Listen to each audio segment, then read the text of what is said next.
50 کلنه فاطمه چې یو زوی او 2 لوڼې لري خاوند یې د روانو جګړو پر مهال وژل شوی دی. دوی خپل یوازینی 14 کلن زوی نجم الهدی هره ورځ لاس نیولې تر 3 کیلومتره مزل وروسته ښوونځي ته بیولو او ارمان یې و چې زوی په یو خصوصي ښوونځي کې زده کړې وکړي. د ازادي راډیو راپور د دې مور دا ارمان پوره کړ. نجم الهدی ته اوس په ترینکوټ ښار کې د اقرا په نوم خصوصي ښوونځي مسؤلین په وړیا توګه تدریس کوي او هره ورځ یې له کوره په موټر کې راولي. ډېر ارمان مې درلود چې راسم ته شی زده کړم دا ښه درس ورته وایي.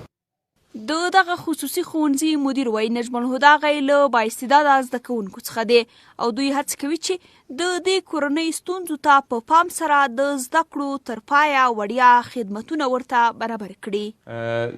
د ده په اړه موږ په ازادۍ راډیو په پیج باندې د ده معلومات خپاره سوي وو نو موږ هم وکتل او بیا دغه مو وکړه دوی ته مو وګرځېدلو او هغه کس مو پیدا کړي چې چا د دوی سره همکاري کول کور یې ودان او بیا موږ راوستئ دلته سنټر ته د درس زمینه مو ورته برابره کړه او په سیم کې مو کښېنوئ. د ازادي راډیو د راپور تر خپرېدو وروسته د دغې کورنۍ سره د اقتصادي ستونزو د هواري په هدف یو شمېر مرستندویه بنسټونو د 4 میاشتو خوراکي او غیر خوراکي توکو مرسته هم وشوه.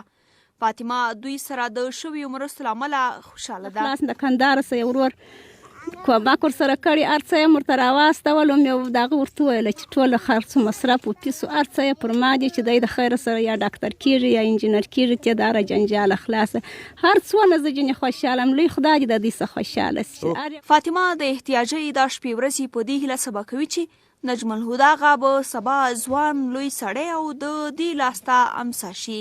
هغه هیله چې د فاطمې په شان هره مور یې خپلو اولادونو